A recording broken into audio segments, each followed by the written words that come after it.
हाँ जी, नमस्कार, जय हिंद सभी को। तो हमारा वोकैब का आज ये तीसरा सेशन है जिसके अंदर मैं आपका स्वागत करता हूँ हमारे आपके अपने channel the alpha English classes में। चलिए भाई, पहला वर्ड लेके आते हैं आज का हमारा। फर्स्ट वर्ड है हमारा यहाँ पर स्पेट। स्पेट का मीनिंग क्या होगा ये देखना है हमने। देखो, सबसे पहले तो वन वर्ड के अंदर जब ये आएगा आपके तो उसमें क्या लिखा होगा, a large number of similar things और इवेंट्स अपीयरिंग और अकरिंग इन क्विक सक्सेशंस। इसका मतलब क्या हुआ, एक ही समय में अलग अलग जगहों पर होने वाले इवेंट्स को हम स्पेट कह सकते हैं। ठीक है, अगर आप वैसे वन वर्ड में इसको याद रखना चाहते हो ना, हिंदी में हम ये बोल सकते हैं, एक ही समय में होने वाली घटनाएं जो है, ऐसे लिख सकते हो आप, एक ही समय में होने वाली घटनाएं या घटनाओं की संख्या।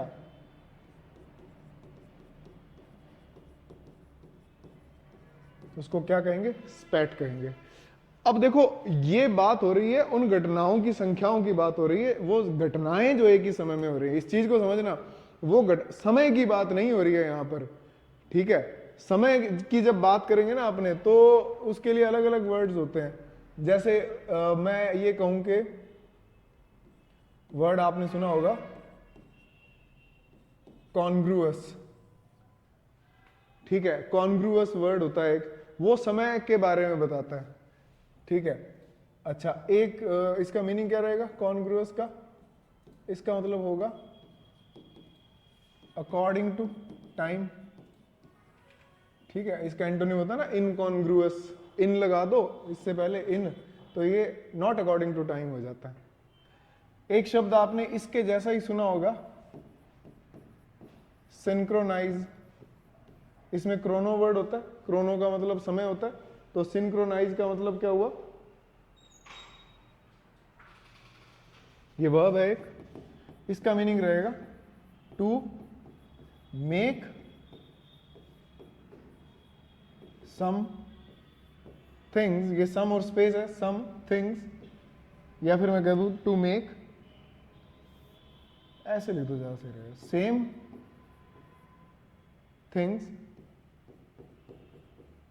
Happen on same time.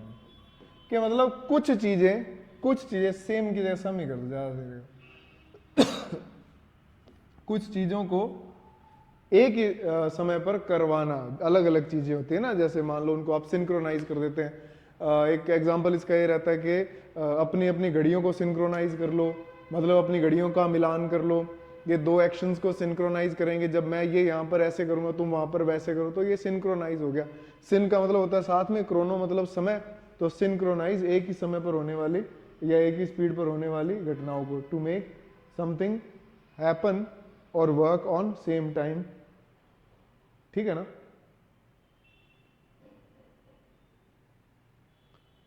आप सिंक्रोनाइज को ये भी लिख सकते हो कंटेम्पोराइज, CON कॉन, टेम्पोराइज, कॉन्टेम्पोराइज, साथ में और ये समय से रिलेटेड, एक ही समय में चीजों को करवाना सिंक्रोनाइज या कंटेम्पोराइज कहा जाता है। अब देखते हैं स्पैट का meaning.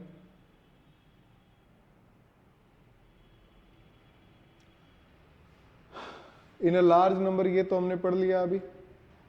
Deluge, flood, flurry, outpouring, string, succession, ये सब इसके हो गए सिनोनिम्स हो गए। ठीक है ना। एक बिल्कुल सिंपल सा इसका सिनोनिम लिखो, सीरीज। सीरीज का मतलब हो गया घटनाएं।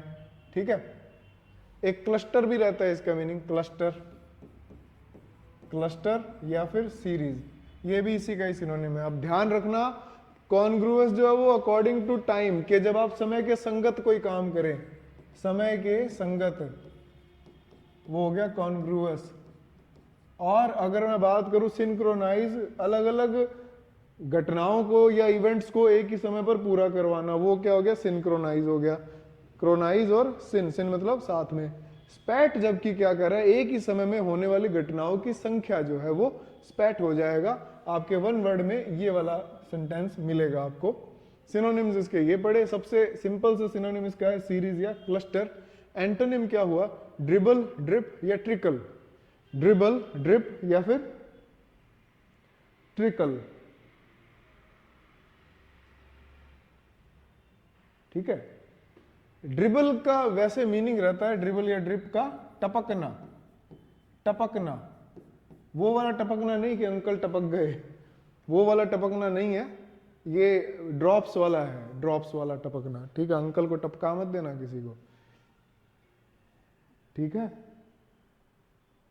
अब यूसेज में देख लेते हैं। हालांकि एक इसके सिनोनिम में मैंने एक और वर्ड कहीं पढ़ा था, आउटब्रेक या फिर रश। हड़बड़ाहट में कई सारे काम इकट्ठे करना, फटाफट फटाफट। आउटब्रेक भी रश के जैसा ही एक वर्ड है। तो ये इतने सारे सिनोनिम्स आपको इसके मिल गए। वीडियो को पॉज कीजिए और ये सब नोट कर लीजिए आप। और मैंने आपको जैसा ही कहा है कि वोकैब की आप अलग से नोटबुक लगा लें तो ज़्यादा बढ़िया रहेगा आपके लिए भी और मेरे लिए भी। मेरे लिए तो क्यों ही रहेगा, आपके लिए रहेगा। Next, ambiguous. एम्बिगुअस एक एडजेक्टिव है। अगर आप इसका नाउन बनाना चाहते हो तो आप लिख सकते हो एम्बिग्युइटी।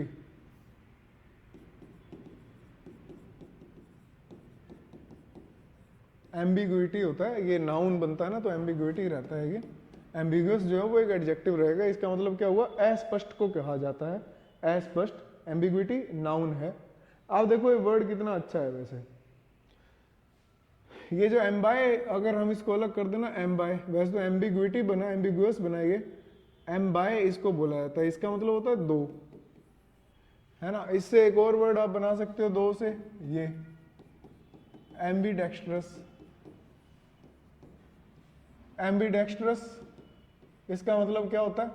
देखो डेक्स्ट्रस जो होता है वो इंटेलिजेंट व्यक्ति को बोला जाता है। मैं कह दूं कुशल इसको हिंदी में, कुशल। और एम्बीडेक्स्ट्रस कौन होगा? Who can use both hands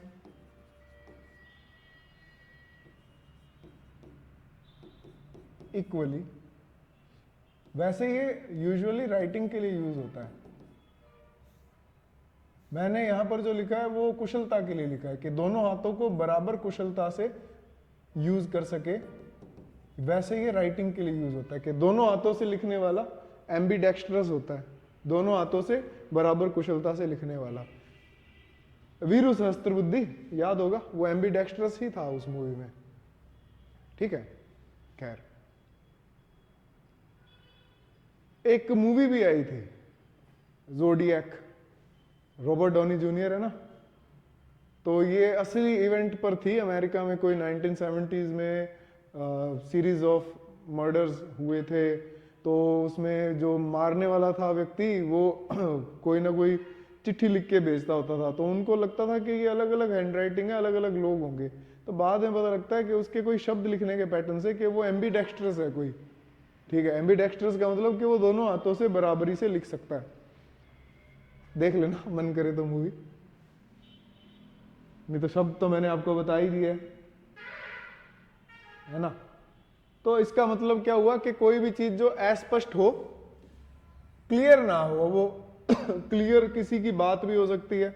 हो सकता है कि वो व्यक्ति इक्विवोकल हो। इक्विवोकल व्यक्ति कौन होता है? दोगला, जो दोनों तरफ की बात करे। इक्वी बराबर, वोकल बोलना मतलब दोनों तरफ की बात करे। आपने पूछ लिया कि RAS IAS की तैयारी करूं या ना करूं, तो हाँ कर ले, अच्छा है, कल को कलेक्टर बन गया तो बहुत बड़ा आदमी हो जाएगा। टाइम ज्यादा लगता है इसमें, 5-6 साल का। तेरी जगह मैं होता तो नहीं करता।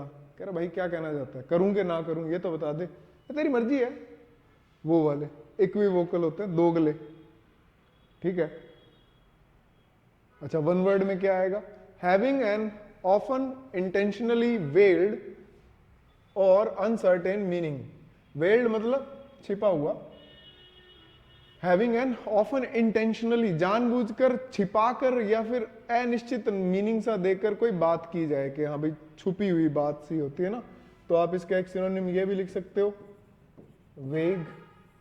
ये भी छुपी हुई चीजों को ही बोला जाता है। ठीक है, जो कि स्पष्ट ना हो। जो कि स्पष्ट ना हो। वैसे आर्केन जो है ना, आर्केन इसका मतलब होता है रहस्य, इसका मीनिंग रहस्य होता है। आप इसको ऐसे भी लिख सकते हो, इसका एक सिनोनिम ओपेक या फिर ऑब्सक्योर। ये धुंधले को बोलते हैं असल में। ये जो ना वेग, ओपेक, ऑब्सक्योर, ये धुंधला होता है। धुंधला मतलब अस्पष्ट ही हुआ कि आपको किसी ने कोई जवाब दिया लेकिन वो आपको स्पष्ट रूप से समझ में नहीं आया। ठीक है, आपने मान लो किसी को विवाह के लिए कुछ पूछा, तो रिप्लाई देने के लिए मैडम ने या सर ने आपको थैंक यू बोल दिया। उसके थैंक यू क्या है, थैंक यू हाँ कि ना, कि नहीं बस थैंक यू। तो वेग, ओपेक और ऑब्सक्योर ये इसी के ही हैं। लेकिन और क्या क्या सिनोनिम्स निकलते हैं। क्रिप्टिक, क्रिप्टिक जो शब्द है वो क्रिप्टो से, या एक रूट वर्ड है इसका क्रिप्टो, जिसका मीनिंग होता है हिडन, या फिर इसको कहा जाता है लेटेंट, है ना।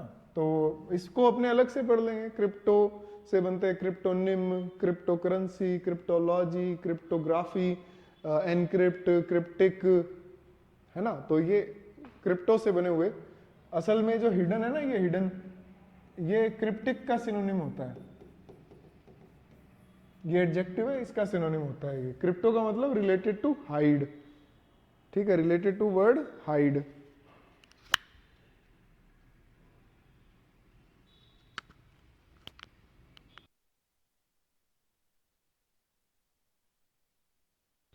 चलिए नेक्स्ट देखते हैं। नेक्स्ट क्या है, इसका एक एंटोनिम भी देख ही लो साथ साथ। एंटोनिम में क्या आया हमारे पास, एब्स्ट्रूज, इजोटेरिक और रेकंडाइट। क्या क्या शब्द है, एब्स्ट्रूज, इजोटेरिक और रेकंडाइट।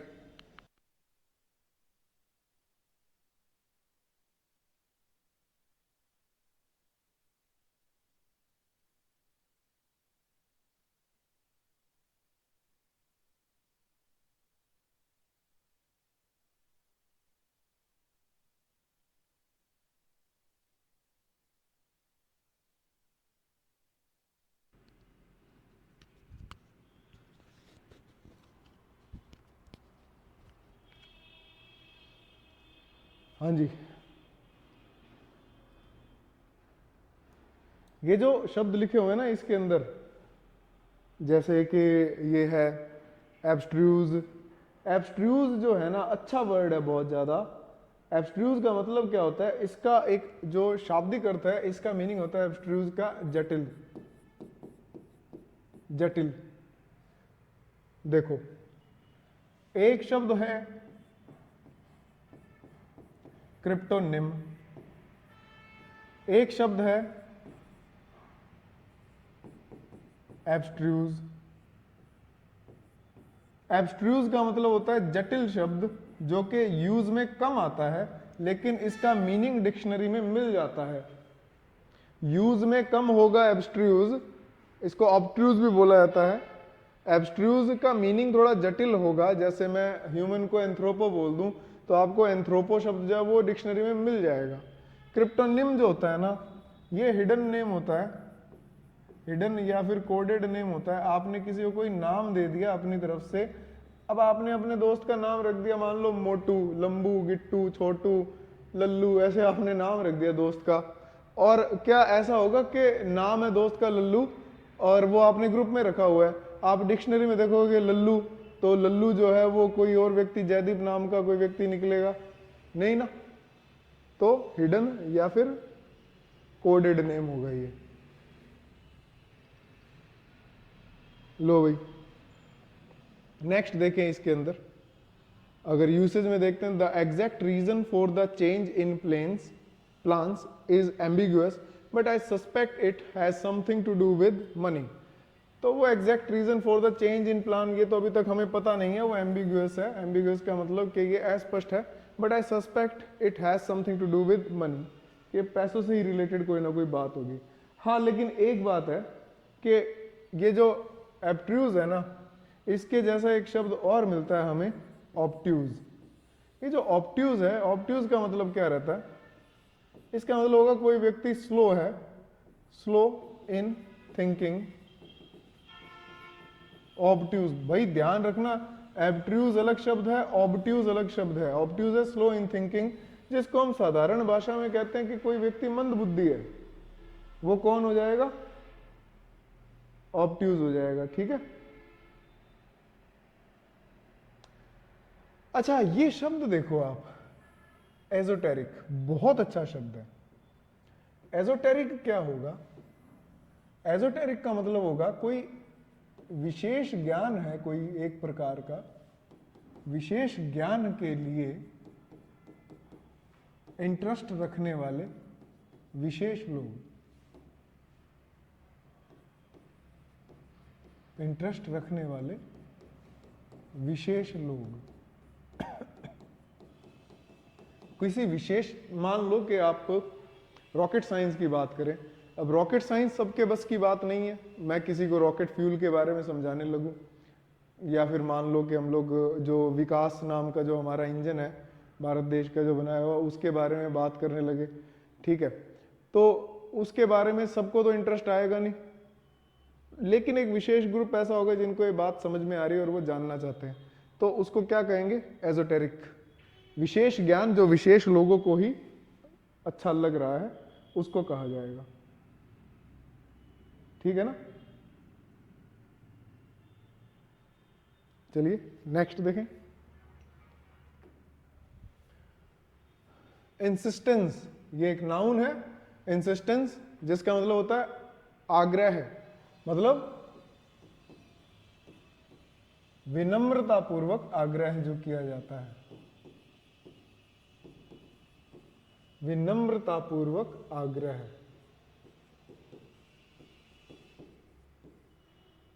जो विनम्रता पूर्वक आग्रह किया जाता है ना कि चलो यार, चलो घर पे, आपका ही घर है, ये है वो है। अब यार शादियों में आपने देखे होंगे ऐसे नाटक करने वाले लोग। ठीक है, आग्रह कह दो या प्रेम से भरी हुई जो जिद करते हैं अपने। मीनिंग क्या है?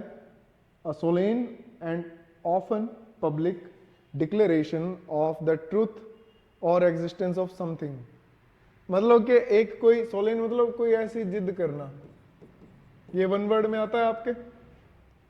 A solemn and often public declaration of the truth of existence of something, के इंसिस्ट करना किसी को मनाना किसी बात के लिए कि नहीं यार, नहीं नहीं भाई साहब, ऐसे थोड़ी होता है यार, प्लीज यार, ऐसे करके आपने किसी को इंसिस्ट किया। और इंसिस्ट जो है वो वर्ब है, इंसिस्ट जो है वो वर्ब है, और इंसिस्टेंस जो है वो नाउन है ना? इंसिस्टेंस जो है वो नाउन है।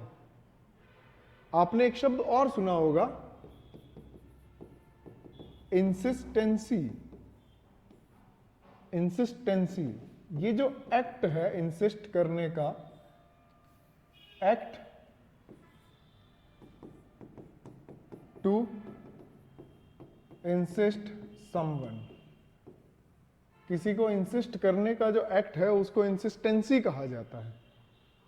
एब्स्ट्रैक्ट नाउन की तरह काम कर रहा है, इस एक्ट को कहा जाएगा। सिनोनिम क्या होंगे इसके? अफर्मेशन, असर्शन,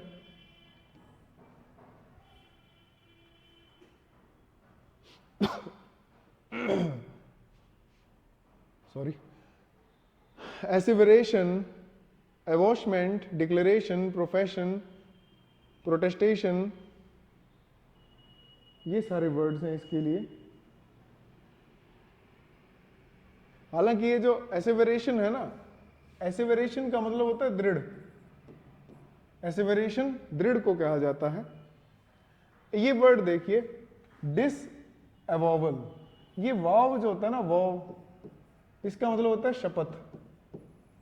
शपथ को कहते हैं वाव। स्पेशली उस केस के अंदर के जब वो क्रिश्चियंस की जो शादी वगैरह होती है, और हम भारतीयों में जैसे हिंदू धर्म में अपने विवाह के समय में वो 7 फेरे में 7 कसमें खाई जाती है, जो उसको वाव कहा जाता है। कि मतलब एक प्रॉमिस जो होता है, एक शपथ, वो जो निभाने वाली शपथ होती है ना, कि मैं सौगंध लेता हूं, वो वाला, उसको वाव बोलते हैं। तो ये इसका एंटोनिम हो जाएगा डिसवॉवेबल।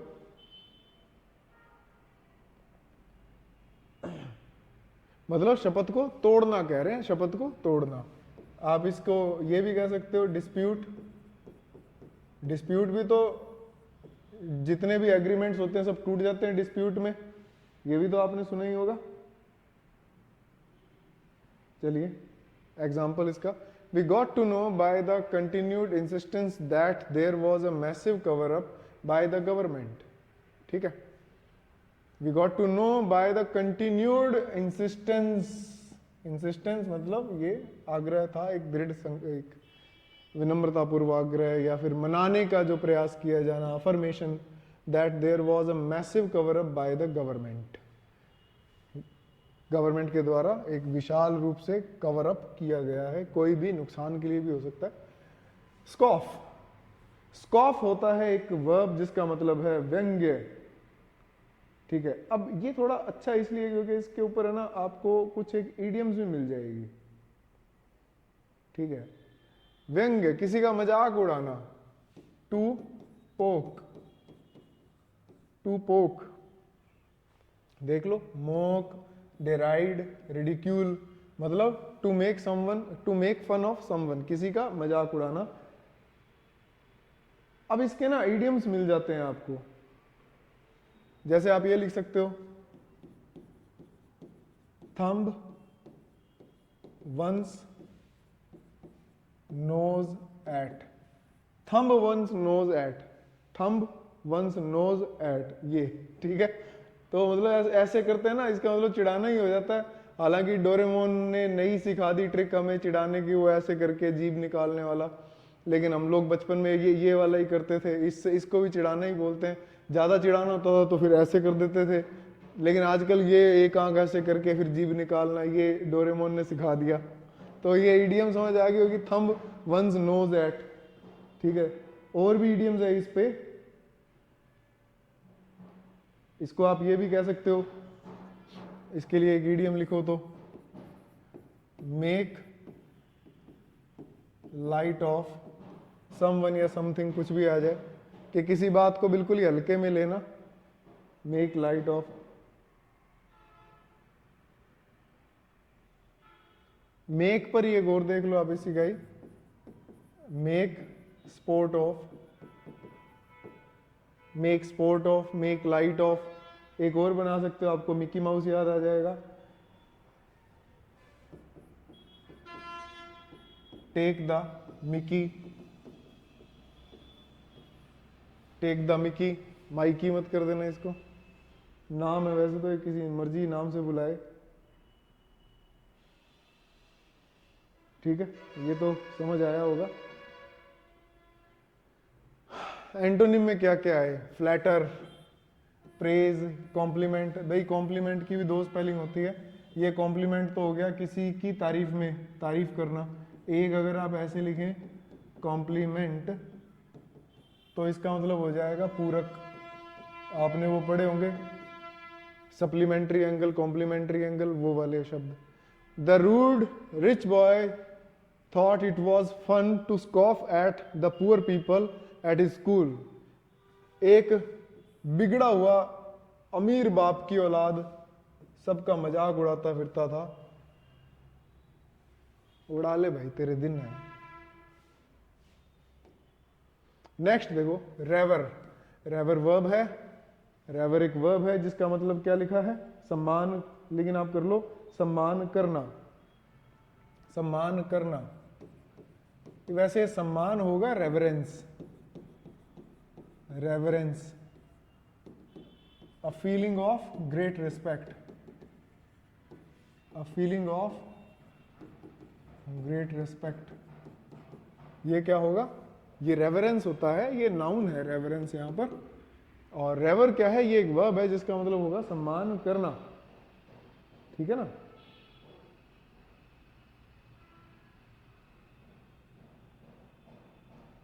अच्छा, अगर मैं इस रेवर को थोड़ा सा चेंज कर दूं, देखना,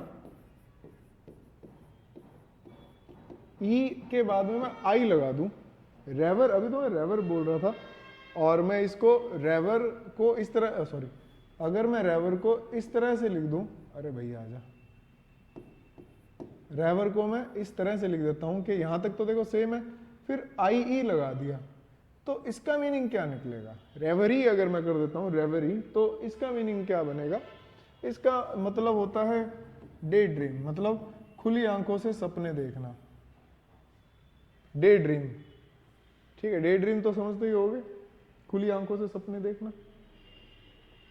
सिनोनिम्स क्या क्या निकलते हैं? वन वर्ड में क्या आएगा? फील डीप रिस्पेक्ट और एडमायरेशन फॉर समथिंग और समवन, किसी व्यक्ति या किसी वस्तु के लिए बहुत ही, या किसी एक्शन के लिए बहुत ही रिस्पेक्ट, मन से निकलना, है ना, उसको कहेंगे हम क्या? Revere. Synonyms respect, admire, cherish, appreciate. Antonym blasphemy, desecrate, profane, violet.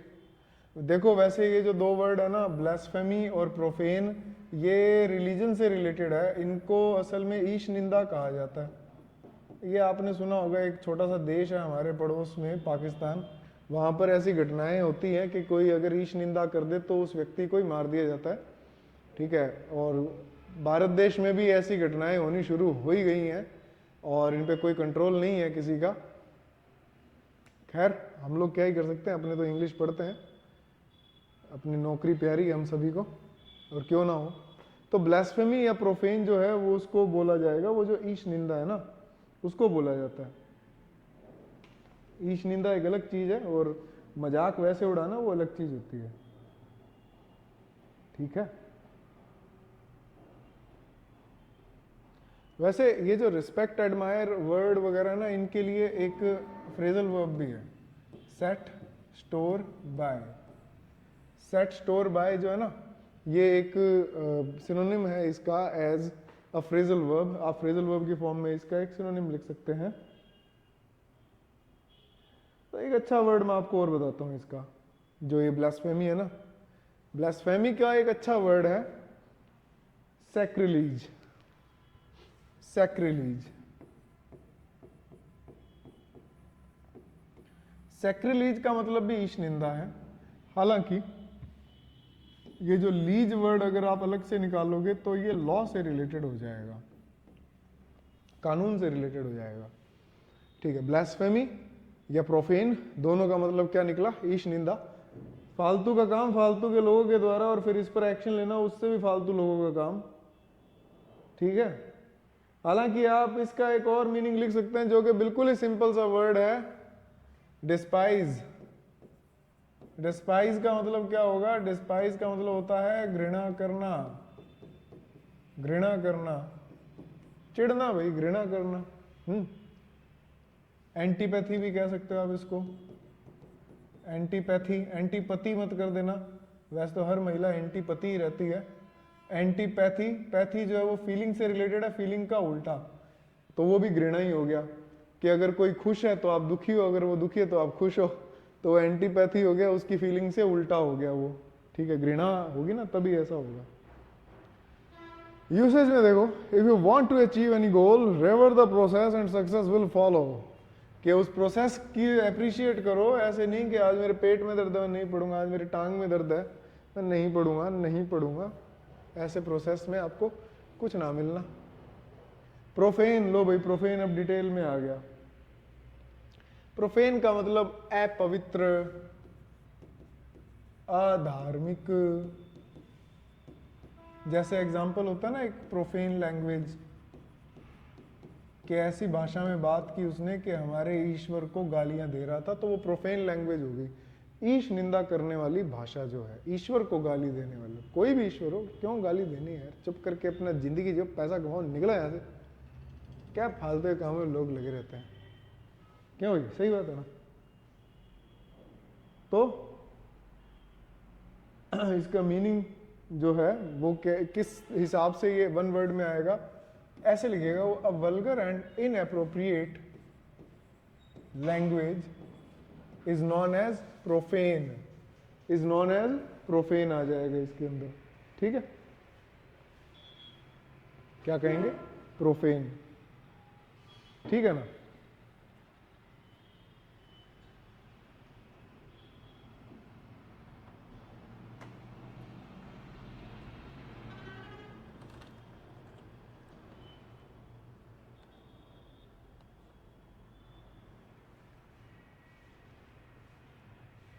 आगे देखते हैं। हाँ भाई, इसका सिनोनिम क्या हुआ? कोरस या नेस्टी। कोरस खुरदरा जो होता है उसको, मतलब स्मूथ ना हो जो चीज़, उसको भी बोलते हैं कोरस। मतलब पसंद ना आए जो चीज़, खड्डों से बड़ी भरी हुई सड़क किसको अच्छी लगती है? किसी को नहीं। नेस्टी बुरा, ये नेस्टी थिंग, ये इंग्लिश फिल्मों में बोलते हैं ना, nasty thing, this is nasty. Hollywood की फिल्मों में बकवास बोलते हैं। नाश्ता मत कर देना इसको, नाश तो है के। एंटोनिम क्या होगा? काइंड या पोलाइट। यूसेज में देखो, they have profaned the long upheld traditions of the temple. अब देखो, मैंने यहां पर इसको एडजेक्टिव बताया, एग्जाम्पल भी एडजेक्टिव के हिसाब से दिया। इस वर्ब के अंदर प्रोफेन्ड को as a main verb use किया गया है। तो इसका अर्थ क्या निकलता है बिल्कुल क्लियर शब्दों में, कि जो शब्द हैं उनके यूसेज चेंज होते रहते हैं। आप ऐसे मत रटा करो कि ये सिर्फ एडजेक्टिव ही रहता है, ये सिर्फ वर्ब ही रहता है, कुछ भी हो सकता है। लो भाई, कंकरेंस। कंकरेंस क्या होगा? कंकरेंस सिंपल भाषा में लिखे ना, सन्नी पतन की जगह, ये सन्नी देओल वगैरह ये जो लिखा है, इसकी जगह आप लिख दो सहमति। सहमति, सन्नी पतन, सहमति लिख लो आप। हालांकि एक शब्द और होता है, कॉन्करेंट। कॉन्करेंट ये एक एडजेक्टिव होगा वैसे, और कॉन्करेंट एडजेक्टिव का मीनिंग क्या निकल के आता है कॉन्करेंट का? इसको हम बोलते हैं समकालिक। समकालिक। जबकि कॉन्करेंस क्या हुआ? सहमति। सहमति, ठीक है। एक होंडा की कार आई थी ना, होंडा अकॉर्ड, उस वक्त हम सब सहमत थे कि बड़ी शानदार कार है। तो अकॉर्ड जो वो इसका ही सिनोनिम है एक, कि हम सहमत थे, शानदार थी भाई, ठीक है, आज भी है ही कार, मिल जाए अपने को तो बस। क्यों सर? लो भाई, वन वर्ड में कैसे आएगा आपके? The fact of two or more events or circumstances happening or existing at the same time is known as concurrence। ठीक है। synonyms, concordance। अब देख लो, concurrence है तो इसका concurrent से लेना देना नहीं है, concordance है ये। cooperation, coincidence, antonyms में dissonance और discord आ जाएगा। accord, discord। अकॉर्ड आपको इसका एंटोनिम भी मिल गया, डिस्कॉर्ड आ गया। Because the events ran in concurrence, the coordinator could not attend both parties at the same time. क्योंकि दोनों जो था, because the events ran in का मतलब चलना, हैपन, रैन इन का मतलब टू हैपन। तो जो दोनों इवेंट्स थे वो एक ही समय पर हो रहे थे, तो जो कोऑर्डिनेटर था, वो जो वॉकी टॉकी लेके कोट पहन के नीचे चप्पलें पहन के घूमते ना coordinators, could not attend both parties at the same time. देखा होगा ब्याह शादियों में वेडिंग वाले जो कोऑर्डिनेटर होते हैं, तो वो सेम टाइम में उनको नहीं संभाल सका और अपना उसने पेमेंट कटवा ली भाई ने। Next, unprecedented. अनप्रेसिडेंटेड इसका मतलब क्या हुआ? अभूतपूर्व, वाह, ऐसा पहले कभी नहीं हुआ। नेवर डन और नॉन बिफोर, कोई ऐसी बात बताई जाए आपको जो आपको पहले कभी किसी ने ना बताई हो इस तरीके से, कि जैसे मान लो कोई भी बकवास कर दी किसी ने कि इंग्लिश तो आसान है, ये कौन सी आसान है? कोई अभूतपूर्व बात है कि नहीं है आसान, मुश्किल है। आसान होती तो हम लोग घर बैठे होते। हो सकता थोड़े दिनों में बिठा ही दो आप लोग, ठीक है। एक है ना फ्रेंच वर्ड है, उस फ्रेंच वर्ड पर एक मूवी बनी है। ऐसे ना इस पे ये ऐसे लग जाता है, ये ऐसे करके वो लिख देते हैं, डेजावू।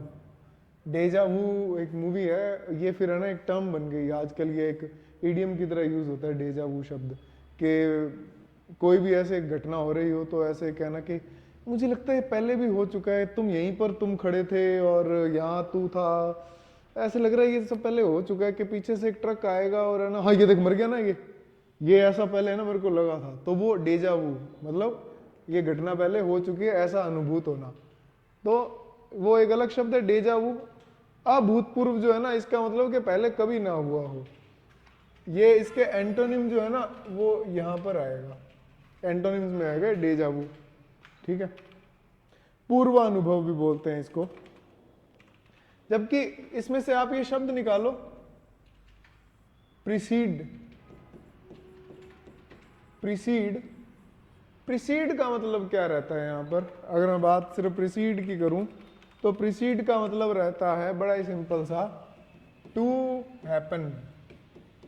टू हैपन क्या है ये प्रीसीड है, टू हैपन, ठीक है। चलो सिनोनिम्स देखते हैं।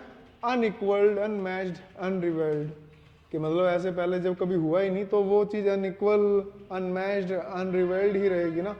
और अगर पहले हो चुकी है, अंदाजा लग सकता है, तो प्रेसिडेंटेड, फैमिलियर, यूजुअल या deja vu. The damage caused by the hurricane is unprecedented and has never been experienced before in this country. इतना भयंकर भयंकर नुकसान हुआ हरिकेन से, तूफान से, कि वो अनप्रेसिडेंटेड है, अभूतपूर्व है, पहले कभी नहीं हुआ इतना, and has never been experienced, और आज तक, हैज आ गया ना, हैज नेवर बीन, इसका मतलब कि आज तक ऐसा एक्सपीरियंस नहीं किया गया है इस देश में। एजिटेशन, एजिटेशन एक इससे वर्ब बनती है एजिटेट, एजिटेट। एजिटेशन जो है वो एक नाउन है जिसका मतलब आंदोलन है, और एजिटेट जो है वो एक वर्ब है जिसका मतलब कि विरोध करना हो जाता है, ठीक है। आंदोलन या फिर मैं कह दूं ये जो विरोध करना, ये सब किस परिस्थिति में होता है? ये जब परिस्थिति आ जाए बेचैनी की, जब हम किसी अत्याचार से या किसी चीज से बेचैन हो जाएं, एंजाइटी की स्थिति आ जाए, स्टेट ऑफ एंजाइटी और नर्वस एक्साइटमेंट। नर्वस जो शब्द बना है वो नर्व से बना है, नर्व मतलब दिमाग से रिलेटेड है, मस्तिष्क से रिलेटेड है ये। और जब नर्वस एक्साइटमेंट मतलब कि दिमाग में उथल पुथल, केमिकल लोचा होने लगे, तो हम फिर आंदोलन पर आ जाते हैं। तो इसके सिनोनिम्स क्या निकले? एंजाइटी, वैसे एंजाइटी का मतलब बेचैनी होता है। ये पर्टुर्बेशन, पर्टुर्बेशन का मतलब यही है कि ये देखो टर्बेशन वर्ड है ना, टर्बेशन का मतलब टर्ब्यूलेंस से बना, मतलब बेचैनी, उथल पुथल, और वो पर्टुर्बेशन का मतलब हो जाएगा कि मन में उथल पुथल होना, बेचैन हो जाना। और क्वाइट का एंटोनिम बना डिसक्वाइट, कि अब मैं शांत नहीं रहूंगा, अब मैं बदला लेके रहूंगा, मैं जंतर मंतर पहुंच के रहूंगा। इसके एंटोनिम क्या हुए? कामनेस, रिलैक्सेशन, इसके एंटोनिम्स होंगे। Pyre entered the room with an agitated face, कि वो agitated face, ये एडजेक्टिव बना दिया इसने इसका, एजिटेट का, कि रूम में एंटर किया एजिटेटेड फेस के साथ, के अपना मुंह बोंगड़ सा बना के पायल ने एंटर किया, ठीक है। एजिटेटेड फेस की हिंदी लिख लेना बोंगड़ मुंह, सच में मत लिख लेना, ठीक है। वैसे इसका सिनोनिम एक और है, अगर आप लिखना चाहो तो। सिनोनिम कह रहा हूं, सिनोनिम एप्रीहेंशन, या फिर आप लिख सकते हो डिस्ट्रेस, ये भी इसके सिनोनिम्स हैं, एप्रीहेंशन या फिर distress.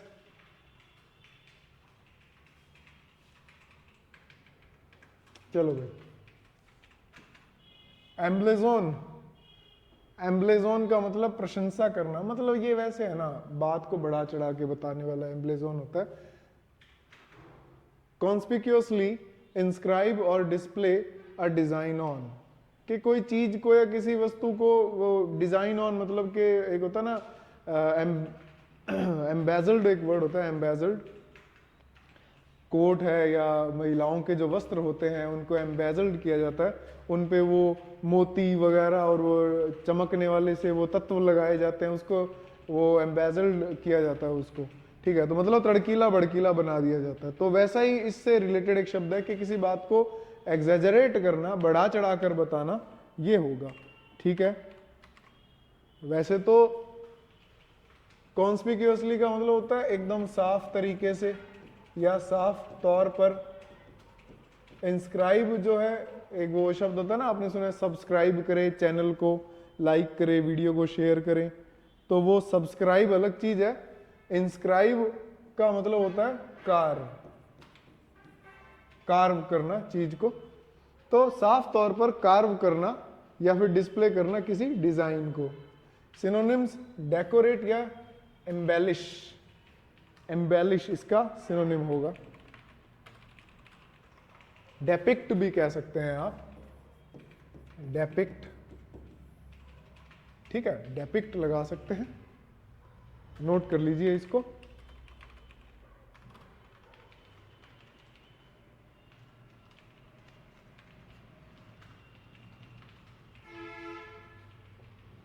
My crafty sister-in-law was able to emblazon my T-shirt with a glittery monogram.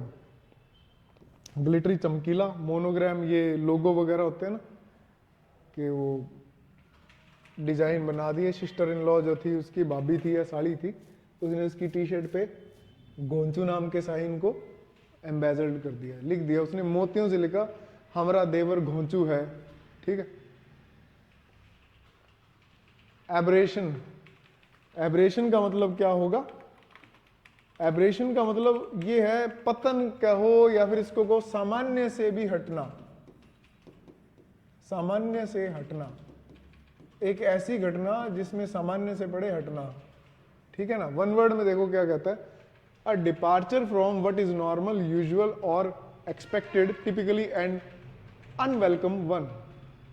A departure from what is normal मतलब जो नॉर्मल है उससे हटना, जो यूजुअल है उससे हट जाना, और expected, typically and unwelcome one, के जो नहीं चाहते हैं वो कुछ अपने साथ हो, तो उसको क्या कहते हैं? एबरेशन। और ये एबरेशन जो है वो एक नाउन है, ठीक है, वो एक नाउन रहेगा। आप इसको ऐसे भी कह सकते हो, एन अनएक्सपेक्टेड बिहेवियर। अरे ये क्या लिख दिया? N unexpected behaviour.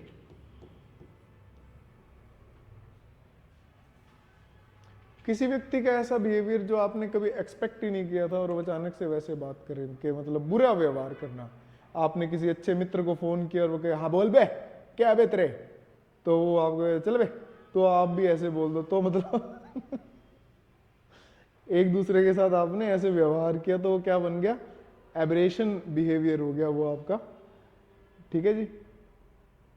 वैसे अगर मैं कह दूं एबेरेंट, इसको अगर मैं एडजेक्टिव बनाना चाहूं और मैं कह दूं एबेरेंट,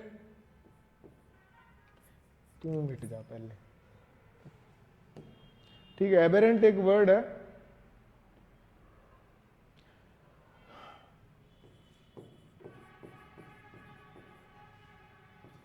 एबेरेंट, अरे भाई साहब, एबेरेंट ये होता है एक्सेप्शनल, ये exceptional, aberrant, exceptional. Synonyms anomaly, deviation, divergence, abnormality, irregularity, variation, ये सब वर्ड जो है वो इसके सिनोनिम हो गए। मतलब मुझे ऐसा लगता है कि अपनी इस एक क्लास के अंदर अपने लगभग 70+ वर्ड तो पढ़ ही लेते हैं, अगर आप सीरियसली पढ़ रहे हो तो। सीरियसली नहीं पढ़ रहे हो तो मैं तो क्या, भगवान ब्रह्मा भी आपको इंग्लिश नहीं सिखा सकते इस जन्म में, तो थोड़ा सीरियस तो आपको रहना ही पड़ेगा, ठीक है। चलो, antonyms normality, usualness, conformity, regularity, usage. A person with one blue eye and one green eye is said to have a genetic aberration. एक जिसकी आंख हरी हो और एक आंख नीली हो, ऐसा माना जाता है ना कि ऐसा 1 करोड़ में कोई एक ही व्यक्ति होता है जिसकी एक आंख नीली, एक आंख पीली, एक आंख काली, एक आंख धोली, एक आंख हरी, एक आंख स्लेटी। टोटल तो 2 ही आंखें होनी है, लेकिन कलर में वेरिएशन हो, एक आंख भूरी, एक हल्की भूरी, ठीक है, लो भाई, सेप्टिकल। सेप्टिकल का मतलब क्या रहेगा? सेप्टिक नहीं है भाई, ये सेप्टिकल है। सेप्टिकल का मतलब उलझन, मन में उलझन है, मन में दिलेमा है। दिलेमा, कौन सी माँ? दिलेमा, ठीक है, तो उसको उलझन कहेंगे। वैसे एक वर्ड और है इसका, एक है ना स्केप्टिक है ये, वैसे ये स्केप्टिकल है और ये स्केप्टिक है। स्केप्टिक, स्केप्टिक, स्केप्टिक किसको कहेंगे हम? स्केप्टिक होगा वो व्यक्ति जो हर एक पर डाउट करे। इसको ढंग से लिख लेते हैं, तो है ना, राइटिंग थोड़ी सी अच्छी है मेरी आजकल।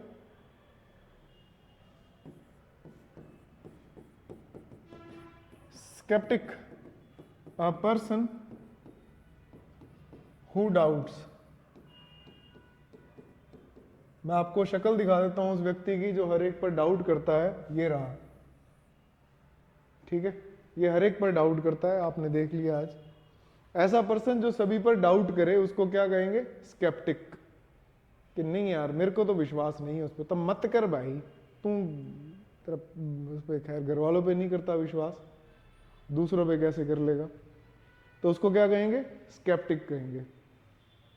सिनोनिम, हालांकि वन वर्ड में क्या आएगा? Not easily convinced, having doubts और रिजर्वेशंस, ड्यूबियस, डाउटफुल, अनकन्विंस्ड। मैं कन्विंस नहीं हूं भाई, बाकी था तो पता नहीं मेरे को, बस मैं कन्विंस नहीं हूं, आप मुझे कन्विंस करो। खिड़की से कूद जा, कन्विंस हो जाएगा। तो अनकन्विंस्ड होते हैं। इंटरव्यू दोगे कभी तो ऐसा व्यक्ति मिलेगा आपको। एंटोनिम क्या हुए? सर्टेन, कन्विंस्ड या ऑप्टिमिस्टिक। नहीं यार कर लेंगे, कोई दिक्कत नहीं है।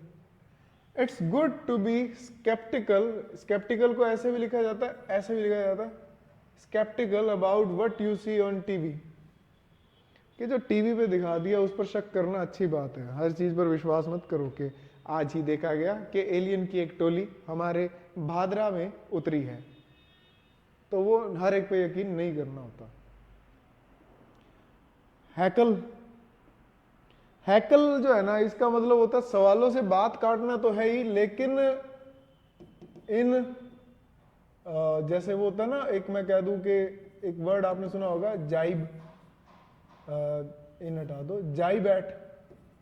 जाई बैठ का मतलब होता है किसी कोई मान लो कुछ पूछ रहा है और आपने व्यंग्यात्मक रूप से उसके उस बात को काट कर अपना सवाल रख दे कि नहीं नहीं वो छोड़ो, आप पहले ये बताओ क्या बकवास कर रहे हो, ये आप पहले ये बताओ मेरे को। ये होता है हैकल या जाई बैठ। जाई बैठ या हैकल दोनों का मीनिंग एक ही है कि व्यंग्यात्मक रूप से किसी का मजाक उड़ाना। ठीक है, आप इसको जाई बैठ के अलावा एक है ना, इसकी आप ईडियम भी लिख सकते हो। वो ईडियम क्या है? किसी से इतने सवाल पूछना, give someone a hard time.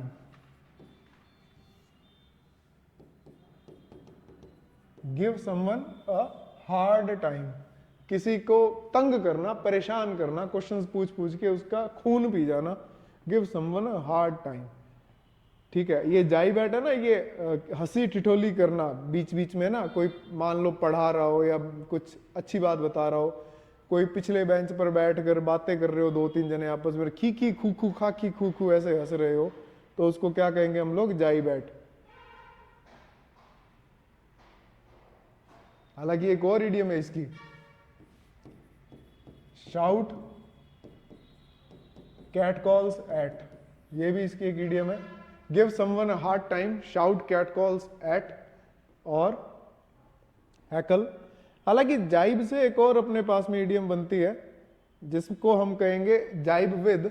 जाइब एट तो मजाक उड़ाना, और जाइब विद क्या होगा? जाइब विद का मतलब होता है एग्री, टू एग्री, मानना, किसी की बात मान लेना कि चल ठीक है यार मान ली तेरी बात, कुएं में पड़ जाके तू, तो वो क्या हो जाएगा? जाइब विद, एग्री करना। तो सिनोनिम क्या बने इसके? To interrupt a speaker with insulting और रूड कमेंट्स, कमेंट करना, मरमरिंग एक वर्ड होता है, मरमरिंग। मरमरिंग का मतलब होता है, वैसे मरमरिंग का मीनिंग एक है कि जो गांवों में हमारे बुढ़ियां जो पीठ पीछे बातें करती है ना, उसको मरमरिंग कहते हैं। ठीक है, जो मरी नहीं अभी तक, मरमरिंग, जो पीठ पीछे बुढ़िया बातें करे। तो जैसे पासिंग कमेंट्स आपने सुना होगा कि कोई टीचर है या कोई स्पीकर है वो क्लास में पढ़ा रहा है, या फिर कोई स्पीकर है वो कुछ स्पीच दे रहा है, तो उसके बारे में कमेंट करते रहना कि देख देख देख इसका पेट देखना, जब ये बोलता तो इसका पेट हिलता है, खी खी खी खी, वो जो होता है ना उसको मरमरिंग कहते हैं। ठीक है, मरमरिंग। ठीक है, याद रहेगा ये, खैर नोट कर लो इनको। नेक्स्ट, अरे एंटोनिम्स वगैरह नहीं बताया ना इसके। प्लीज या प्रेज, बुली और रिडिक्यूल हो गया मजाक उड़ाना, और ये प्लीज या प्रेज हो गया इसका antonym. The crowd began to boo, ये होता है ना ऐसे खली आता था तो ऐसे करते थे ना WWE वाले। And the heckled the comedian as he bombed his comedy set, किसी बेचारे गरीब कॉमेडियन के आते ही उस पर उसको भगा देना कि नहीं भाई इसके तो हम लोग नहीं हंसेंगे कॉमेडी पे, इस पर हंस लेंगे। प्रोक्लिविटी, प्रोक्लिविटी जो है वो हमारी प्रवृत्ति या फिर हमारा रुझान किस तरफ है, रुझान। ठीक है, रुझान को कहते हैं। जैसे इसके लिए एक शब्द है ना प्रॉन टू, प्रॉन टू या प्रोक्लिविटी, ये दोनों एक ही बात है, रुझान को ही कहा जाता है। मीनिंग क्या है इसका, अ टेंडेंसी टू चूज और do something regularly, an inclination और predisposition towards a particular thing, के मतलब ऑलरेडी आप किसी चीज के बारे में अपना मन बनाकर बैठे हो, उसको कहा जाएगा। ठीक है, ऑलरेडी अगर आप मन बनाकर बैठे हो तो इंक्लाइन, आपने एक वर्ड सुना होगा इंक्लाइन, मतलब ऐसे झुकना, और इसका एक सिनोनिम क्या निकल के आता है फिर, इंक्लिनेशन। इंक्लिनेशन का मतलब क्या हुआ, झुकाव या रुझान। इसका एक बहुत अरे लिखा हुआ है इंक्लिनेशन, इंक्लिनेशन ये वर्ड आ जाएगा। Synonyms liking, inclination, tendency, leaning. Leaning झुकाव ही हो गया है ना। आप ये भी लिख सकते हो प्रोपेंसिटी, प्रोपेंसिटी भी कह सकते हैं आप इसको। एंटोनिम्स में क्या आया, disinclination, dislike, antipathy. Antipathy मैंने आपको बताया घृणा को कहते हैं। एंटीपैथी का एक एंटोनिम लिख लो आप, एम्पैथी, मतलब किसी से सहानुभूति जबरदस्त होना, और ना किसी से एंटीपैथी और ना किसी से एम्पैथी, उसको बोलते हैं अपैथी। कोई भाव ना होना किसी को लेकर के भैया कुएं में गिरेगे, मुझे कोई मतलब नहीं है इससे। ठीक है, His proclivity or cooking made him a big hit in the hometowns association। ठीक है, बढ़िया रसोइया बन गया वो।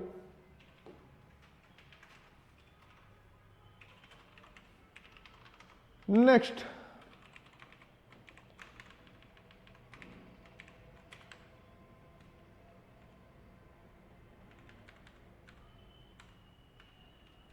ये एक वर्ब है रेमिनिस। रेमिनिस का मतलब याद ताजा करना। नोस्टैल्जिया सुना होगा आपने, नोस्टैल्जिया में चले जाना, याद ताजा करना, पुरानी बातें करना बैठ करके। याद है 20-30 साल पहले जब अपने वहां जाते होते थे और तब हम ऐसे करते होते थे, याद है, हाँ याद है, वो वाला। ठीक है, नोस्टैल्जिया वगैरह वाले जो वर्ड होते हैं ना उनको ऐसे बोला जाता है।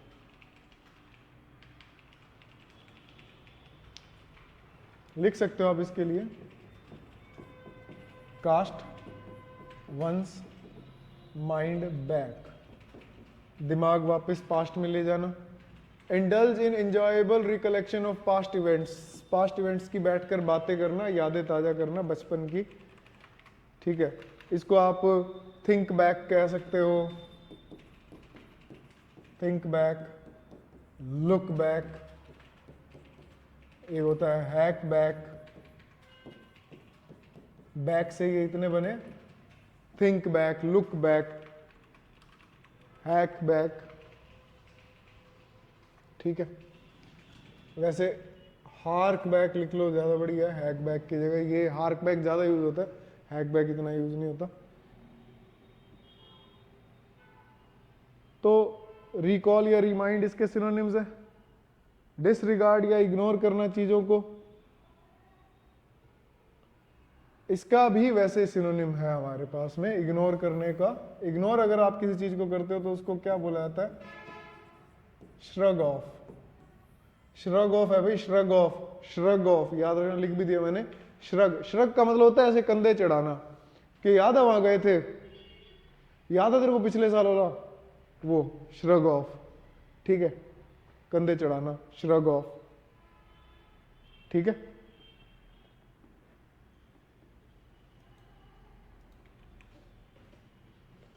और लिखना चाहो तो लिख सकते हो। टेक, नो नोटिस, या फिर ब्रश असाइड। ये भी इसके जो मैंने एंटोनिम्स लिखे हैं ना, उन एंटोनिम्स के सिनोनिम्स लिख लो आप, जो एंटोनिम्स लिखे हैं। ठीक है।